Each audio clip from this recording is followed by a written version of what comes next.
नमस्कार। आज हम एक बहुत ही शानदार सफर पर निकलने वाले हैं जीव जंतुओं की दुनिया में।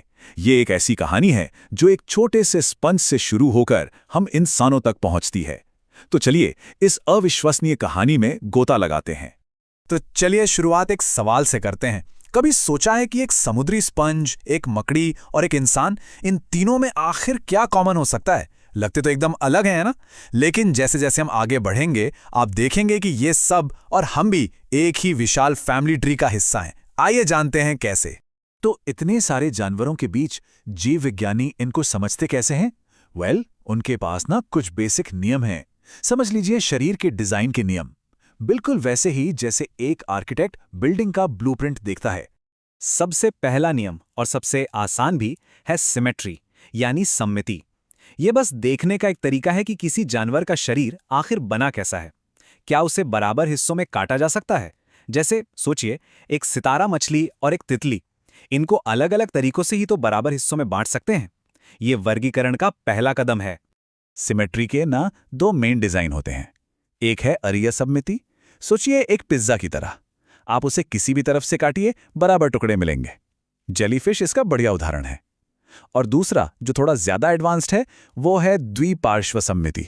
हम इंसान या कोई तितली, इसमें एक साफ आगे और पीछे होता है और शरीर को सिर्फ एक ही तरीके से दो बराबर हिस्सों दाएं और बाएं में बांटा जा सकता है। पता है, इसी डिजाइन ने एक दिशा में आगे बढ़ने और शिकार करने की काबिलियत दी।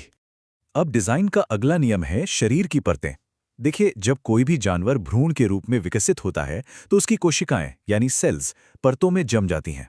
कुछ में सिर्फ 2 परतें होती हैं और हम जैसे ज्यादा जटिल जीवों में 3। यही परतें आगे चलकर त्वचा, मांसपेशियों, यहां तक कि हमारे दिमाग जैसे अंगों को बनाती हैं।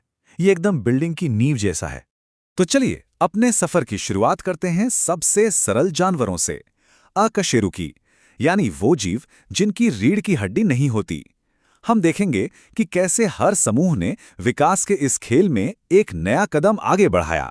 और इस लिस्ट में सबसे पहले आते हैं संघ पॉरीफेरा, यानी कि स्पंज। ये सबसे सरल बहुकोशिकीय जानवर हैं। इन्हें ऐसे सोचिए जैसे एक इमारत जो सिर्फ ईंटों से बनी है। कोई अलग कमरे नहीं, कोई दीवारें नहीं। इनके सेल्स एक साथ रहते तो हैं, पर इनमें असली ऊतक या अंग जैसा कुछ नहीं होता। अब पोरीफेरा से सिलिंडरेटा तक का जो सफर है ना, वो एक बहुत बड़ा अपग्रेड था। ये कोशिकीय स्तर से ऊतक स्तर पर एक छलांग थी। मतलब अब कोशिकाएं मिलकर एक टीम की तरह काम कर रही थी, जिससे बने ऊतक।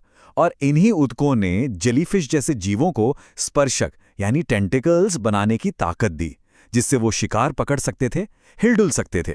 सोच के देखिए ये कितना बड़ा बदलाव था। अगला कदम, चपटे कृमि या प्लैटीहेल्मिन्थीज। यहां पहली बार 3 शारीरिक परतें दिखती हैं और इसके साथ ही असली अंगों का विकास शुरू हो जाता है। लेकिन इनका पाचन तंत्र अभी भी काफी सरल है। मतलब खाना अंदर जाने और बाहर निकलने के लिए सिर्फ एक ही रास्ता है। और फिर आते हैं गोल कृमि, और इनका डिजाइन तो सच में एकदम क्रांतिकारी था। इन्होंने पहली बार एक पूर्ण पाचन तंत्र बनाया, एक ट्यूब के अंदर दूसरी ट्यूब जैसा। सोच के देखिए, खाना अंदर लेने के लिए मुंह और अपशिष्ट निकालने के लिए एक अलग रास्ता। यह सिस्टम पहले वाले से कहीं ज्यादा कुशल था, बिल्कुल जैसे किसी फैक्ट्री में असेंबली लाइन का आविष्कार हो गया हो। चलिए अब एनालिडा को देखते हैं, जैसे कि केचुआ। इनका सबसे बड़ा अपग्रेड था खंडित शरीर। इसको ना एक ट्रेन की तरह सोचिए जिसके कई डिब्बे जुड़े हों। हर डिब्बा थोड़ा बहुत अलग काम कर सकता है, जिससे हरकत और विशेषज्ञता में बहुत मदद मिली। इतना ही नहीं, इनमें पहली बार बंद परिसंचरण तंत्र भी विकसित हुआ। इसका मतलब है कि खून अब नसों के अंदर बहता है। ये पोषक तत्वों को पूरे शरीर में ज्यादा तेजी से और आसानी से पहुंचाने का एक बेहतर तरीका था। और अब मिलते हैं इस ग्रह के असली शासकों से, आर्थ्रोपोडा। कीड़े मकोड़े, मकड़ियां, केकड़े, ये जंतु जगत का सबसे बड़ा संघ है। तो इनकी सफलता का राज क्या है? एक कठोर बाहरी कंकाल, जिसे एक्सोस्केलेटन कहते हैं।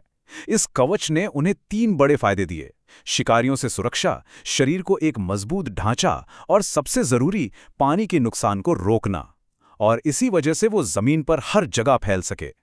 तो अब तक हमने उन जीवों को देखा जिनकी रीढ़ की हड्डी नहीं थी, लेकिन अब कहानी में एक बहुत बड़ा मोड़ आने वाला है।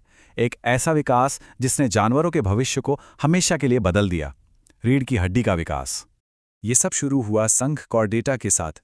इन जीवों में नोटोकॉर्ड नाम की एक लचीली छड़ विकसित हुई। ये हमारी रीढ़ की हड्डी का, आप कह सकते हैं, शुरुआती वर्जन था। ये एक आंतरिक ढांचा था जिसने शरीर को एक नया सहारा दिया, और इसी ब्लूप्रिंट ने बड़े, तेज और ज़्यादा जटिल जानवरों के लिए रास्ता खोल दिया। और इसी नोटोकॉर्ड से आगे चलकर बनी कशेरुकदंड, यानी हमारी रीढ़ की हड्डी। इस नए आंतरिक कंकाल ने कॉर्डेटा के एक समूह, जिसे हम कशेरुकी या वर्टिब्रेट्स कहते हैं, उन्हें पूरी दुनिया में फैलने और हावी होने की ताकत दी। कशेरुकियों की सबसे बड़ी कहानियों में से एक है उनका पानी से जमीन पर आने का सफर। सबसे पहले मछलियों ने पानी पर राज किया, फिर उभयचरों जिन्होंने जमीन पर पहले कदम रखे, और आखिर में सरीसृपों ने जमीन को सच में फतह कर लिया। मेंढक जैसे उभयचर दो दुनिया में जीते हैं। वो जमीन पर रह तो सकते हैं, लेकिन उन्हें अपनी त्वचा को नम रखने और अंडे देने के लिए पानी की जरूरत हमेशा रहती है। वो जमीन पर जीवन के लिए एक बहुत महत्वपूर्ण कदम थे, लेकिन पानी पर उनकी ये निर्भरता का मतलब था कि वो सूखे और ठंडे इलाकों से दूर ही रहें। जमीन को पूरी तरह जीतने के लिए अगला कदम उठाना जरूरी था। यहां एक और जरूरी अंतर समझना होगा। अनियततापी यानी कोल्ड ब्लडेड जानवर, इनका शरीर का तापमान बाहरी माहौल के हिसाब से बदलता रहता है, और दूसरी तरफ है नियततापी यानी वार्म ब्लडेड जानवर, जो अपने शरीर का तापमान अंदर से ही नियंत्रित करते हैं। ये एक बहुत बड़ा फायदा था, क्योंकि इसकी वजह से जानवर रात में और ठंडे मौसम में भी सक्रिय रह सकते थे, जिससे उन्हें खाना खोजने और शिकारियों से बचने के लिए ज्यादा मौके मिलने लगे। और इसी वार्म ब्लडेड होने की ताकत ने दो नए वर्गों को जन्म दिया, पक्षी और स्तनधारी। इन समूहों ने गर्म खून और दूसरी नई खूबियों के साथ जमीन और हवा में जीवन को एक नए स्तर पर पहुंचा दिया। पक्षी यानी वर्ग एवीज आसमान के मालिक बन गए। नियतापी होने से उन्हें लगातार ऊर्जा मिलती थी, और उनके पंखों ने उन्हें उड़ने की अद्भुत क्षमता दी। उनका 4 कक्षीय हृदय भी इस उच्च ऊर्जा वाली जीवन शैली में उनकी मदद करता था। यह एक सुपर एफिशिएंट पंप की तरह काम करता है, जो मांसपेशियों तक तेजी से ऑक्सीजन पहुंचाता है, जो उड़ने के लिए बहुत जरूरी है। और आखिर में हम अपने वर्ग पर आते हैं, स्तनधारी या मैमेलिया, नियततापी, 4 कक्षीय हृदय और सबसे महत्वपूर्ण, जीवित बच्चों को जन्म देना और उन्हें दूध पिलाना। इसने बच्चों के जीवित रहने की दर को बहुत बढ़ा दिया, और इन्हीं विशेषताओं ने स्तनधारियों को डायनासोर के खत्म होने के बाद इस दुनिया पर राज करने में मदद की। तो एक साधारण स्पंज से लेके जटिल स्तनधारियों तक हमने जीवन के विकास का एक लंबा सफर तय किया है। लेकिन सबसे जरूरी बात यह है कि विकास की ये कहानी कभी रुकती नहीं है, और ये हमें सोचने पर मजबूर करती है, लाखों वर्षों के विकास के बाद जीवन का अगला महान आविष्कार क्या होगा।